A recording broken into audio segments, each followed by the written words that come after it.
Hi there, and welcome to another episode of Nurturing Success. Today I have with me Alex Leu from LA Wealth Advisors. So thank you, Alex, for being here today. Thank you. Awesome. So I always like to start by just asking, what are you grateful for today? Like, what's happening in your life that you're grateful for? I mean, quite honestly, over the past year, LA Wealth Advisors launched officially October 1st of 2023, and it was my first endeavor going from Morgan Stanley, Charles Schwab, large independent RIA, smaller firm to, finally taking that leap of faith and doing it on my own. And we're about to close out our first year. It's been phenomenal, way above expectations. So it's hard to not be super grateful for that part of my career, in addition to obviously family, health, well being, and things like that. But I'm just ecstatic about LA Wealth and all that we've done in our first year.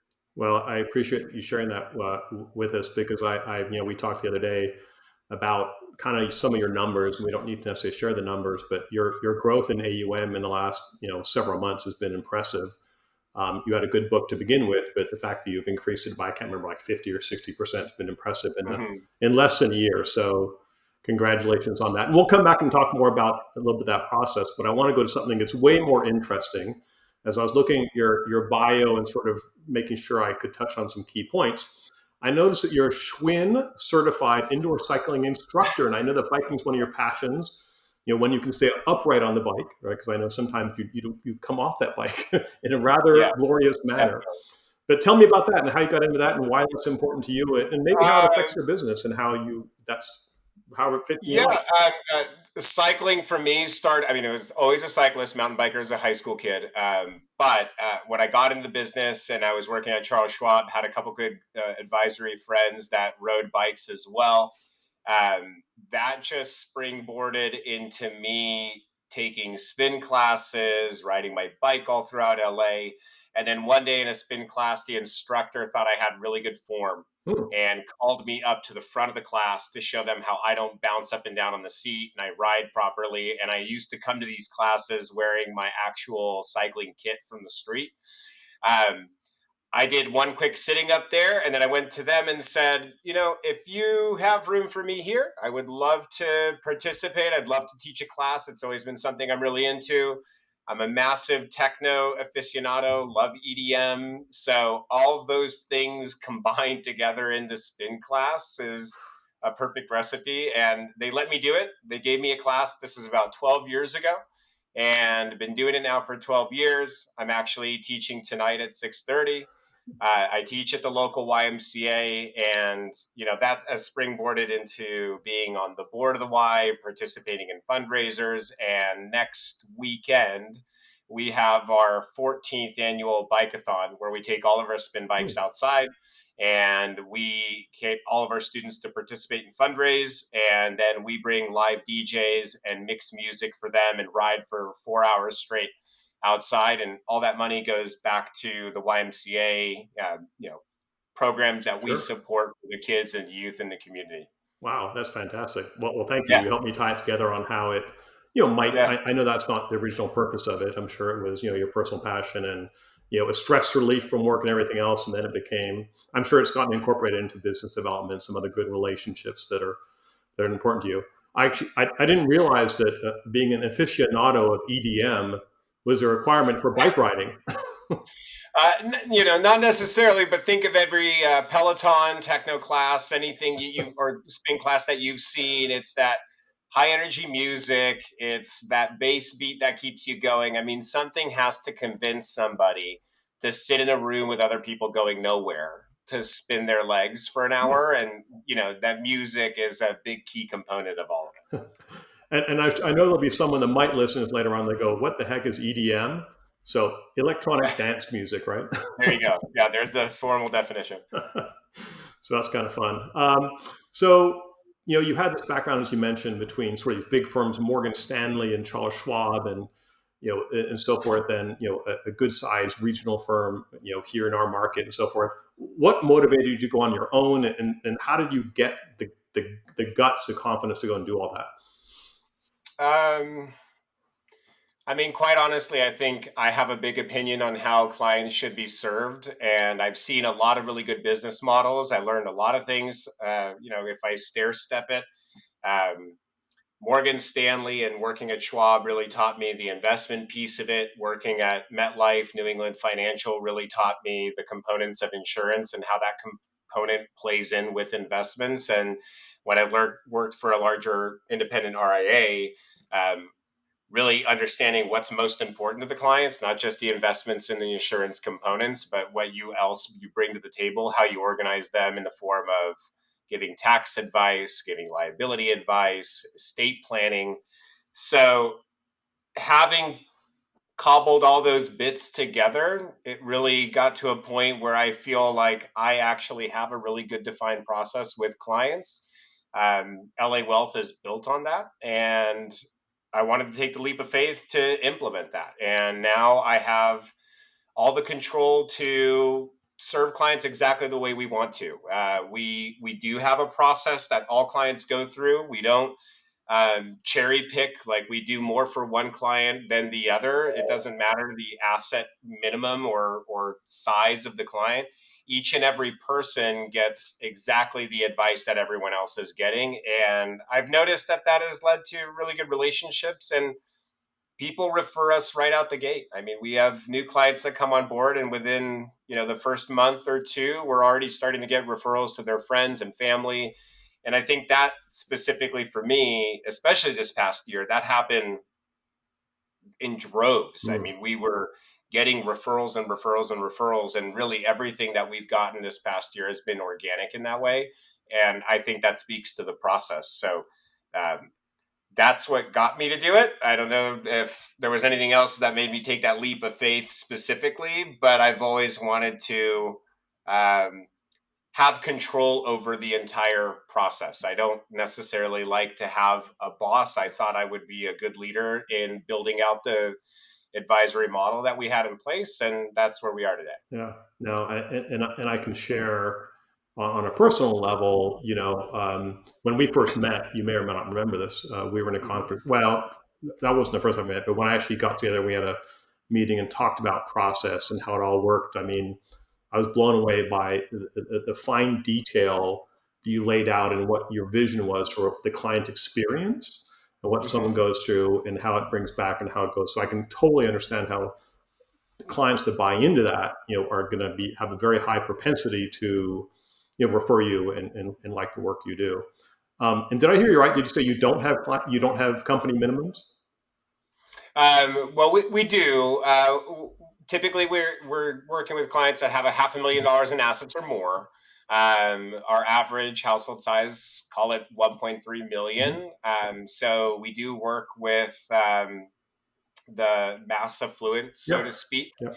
Um, but that's, we have many referrals that come to us that might be below that space, where we give some guidance and things like that. But to really get the team to work on all the things that we're doing, because we're going to connect with a client, we're going to connect and advise on estate planning, a tax component, a liability component. We're going to look at your insurance policies all the way down to the umbrella policy and what's protecting your jewelry in the house. Yeah.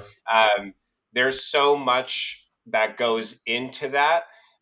We do have to think about the size of the relationships that we serve, and it just so happens that those households that are a little bit larger in size happen to be the people that really need that organization, the components that we bring to the table.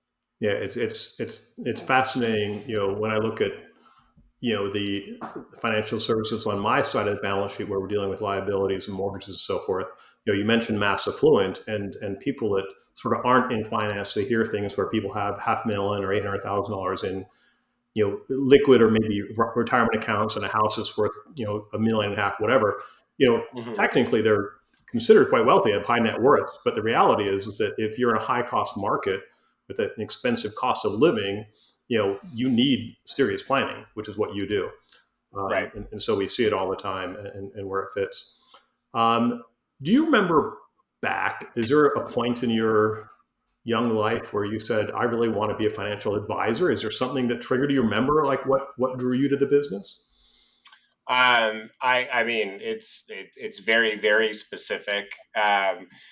Product of a divorce, single mom, and at the time, we were very, very poor, below the poverty line. And I remember specifically at 12 years old, my father had made an accusation that mom's hiding money from you and you actually have a lot of money. And my mom sat me down and showed me exactly what comes in, exactly what hits the checking account. And she ran through a budget and showed me this how much goes to rent, this how much goes to car insurance, and what's left over. And I remember sitting there and seeing $300 a month was all that we had left Hmm. for discretionary spending into things that we needed. And this is on the tail of entering middle school and high school. So it was really impactful for me. I saw how quickly you go from having wealth to how quickly you go to not having it. So I think that was just step one. And then by the time I got to be 16, this is the dot coms, 1998, 99, 2000. And at that time, I worked as an intern for Robert Hall and Associates in Hmm. Glendale. Yep. Um, I had an internship there, and I used to go and work there during my spring break to be able to make a little bit of extra money. And they did investing as well. And one of the guys just kind of talked to me a little bit about it, one of the CPAs there, and he showed me how the market works and if you pick a stock and how you can participate in the growth of that stock. And I just remember thinking at 16 with, kind of the means that I had, thinking, um, wait, so if you just pick a stock and you guess right, you can make money from making no physical effort working. I mean, Hmm. just from the, work of other people and smart people that are building these companies. That concept was fascinating to me. Yeah. And I came home to my mom after that first internship at 16. I said, I'm going to be a stockbroker when I grow up. And that kind of fell to the back in round for a long time. But by the time I got to university, I was at University of Arizona. My second year in, I got another internship. It was at Morgan Stanley. And the career path just opened up right away like that. I was a finance and communications major. I really started pushing into it.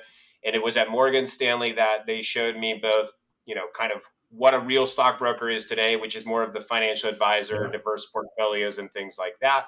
And that blossomed into the fact that you can't just be a broker, you also need to be able to communicate your message to people, which was right up my alley with my major. But I had a very specific moment Yeah. where That's I wanted to become an advisor, and I feel lucky because um, I've been doing exactly what I've been doing now for 22 years straight.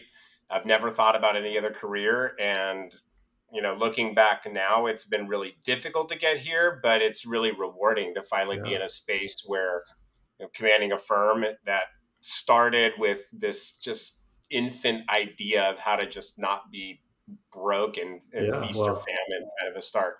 Well, it's probably a good thing you didn't go home and tell your mom you knew what to do with the $300, right? Okay, hey, I got a great thing Yeah. to do, mom. Now let's invest in We're high gonna risk start picking stocks. stocks. But on that note, I love that your mom sat down and shared the finances with you. It's something Mhm. I've done with my sons who are older than your sons. But I'm curious, have you had that conversation with your kids, and do you encourage your Oh, clients to have that family conversation with younger? I mean, not adults, like they're yeah. teenagers. Yeah, yeah. I mean, again, part of the reason we, have the asset sizes that we want is because we do encourage that. So I do work with a lot of, 20 somethings out of college or even young kids that are 16 and thinking about investing and their parents want them to learn. Yeah. So we do impart some of our knowledge down to the kids and help educate them, give them a little bit of investment 101. But uh, if I've done anything, I've definitely talked about finance too much in the house Well, and you and financial me both, advice. probably. I mean, my kids will not be able to say that they don't know anything about the stock market, how it works. We wake up every day and they ask about stocks. They ask about Love it. gold markets, the foreign markets. They want to Crypto. open up their own accounts. They want to buy stocks. Yeah. So I do talk to the kids about it. I think it's super important. I see a lot of the fact that, many of the clients that hire us, they never got Yeah. any beginning They part didn't. of They didn't do it. They education didn't. on how this Yeah. stuff works. So I definitely advocate for it. I think it's really important. I think the more you can educate your kids on money, schools aren't really doing that. They don't really educate on how the economy functions and things like that. So, yeah, it's a passion of mine, and I do share that with the kids a lot. Love it. Thank you. So I want to just touch quickly on your team and how you built your team, and maybe you can give sort of some advice on some of the lessons you've learned over the years in building a team. But I know that you were able to take an extended vacation, right, earlier this summer and be away from the office for, I think it might have been almost a month, if I remember. I can't quite remember, but Yeah. it was quite a while. So, I mean, I think that many advisors would be surprised to learn that you can do that.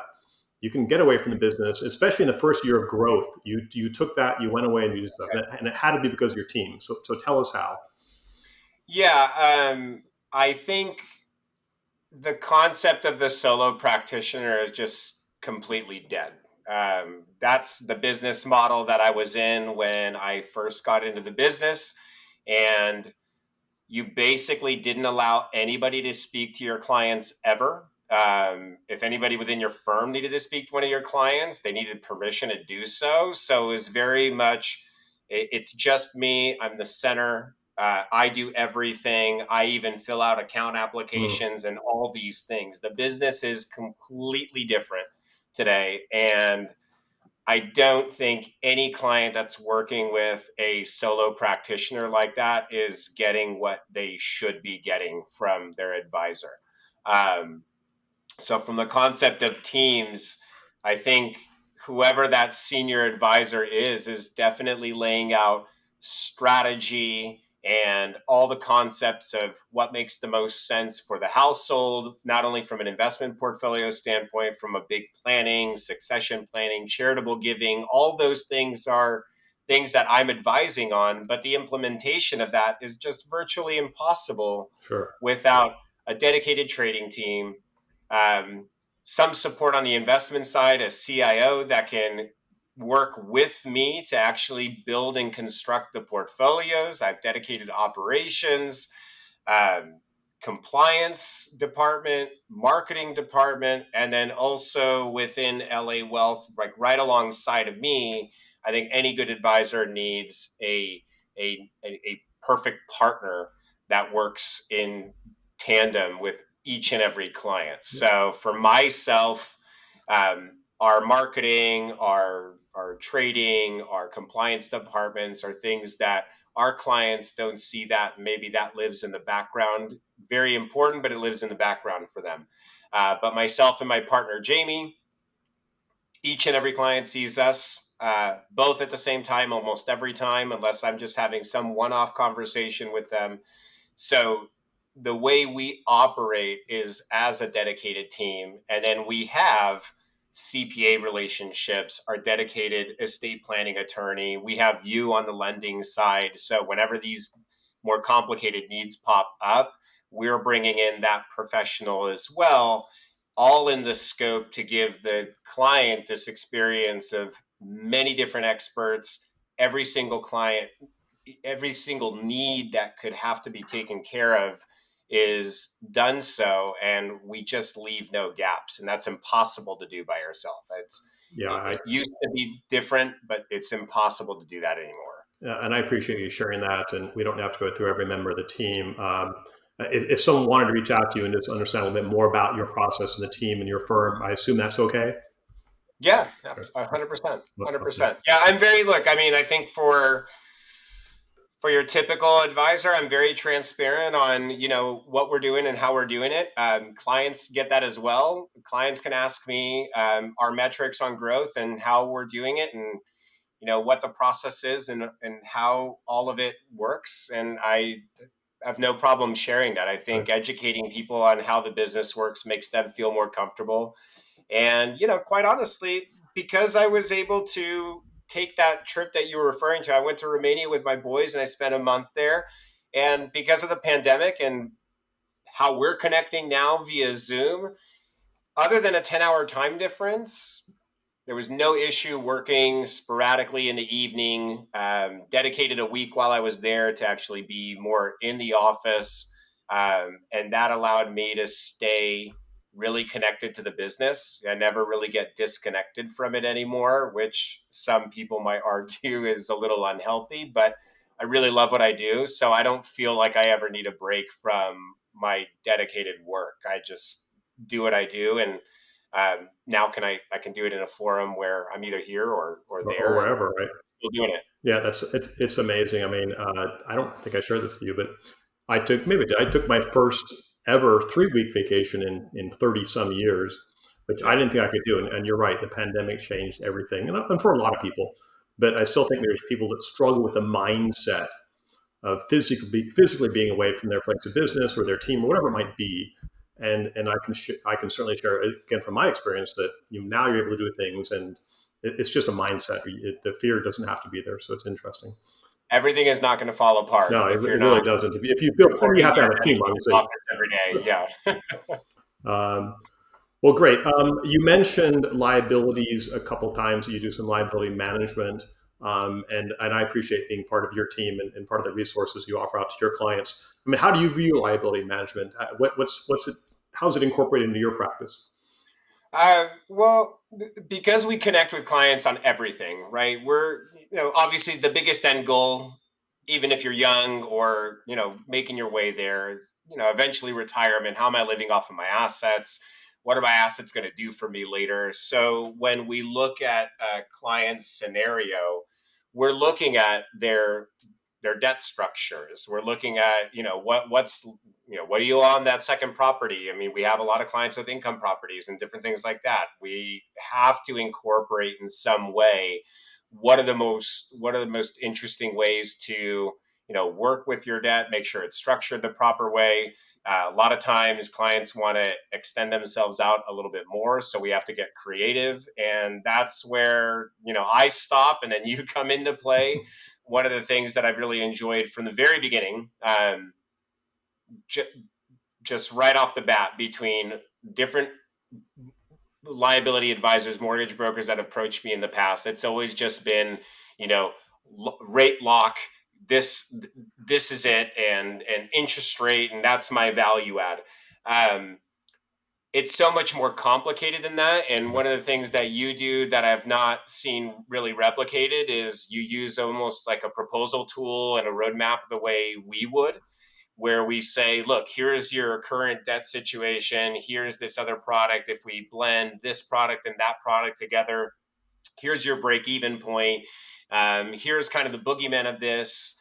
And it becomes more of a methodical approach on what makes the most amount of sense on your debt structure than it is like, am I getting just the lowest possible Sure. rate? Because especially in an environment like this where interest rates are really high and people still need to move, people still have other properties, they have this old mortgage now that they don't want to let go of at 2.5%. So I think people need more guidance on how they make decisions on their monthly liabilities, and that gets boiled into everything that we do. And how does that, are we paying this off versus investing? Or if we've been able to consolidate some debt, what has that opened up for us to be able to make contributions into your Mhm. retirement plans?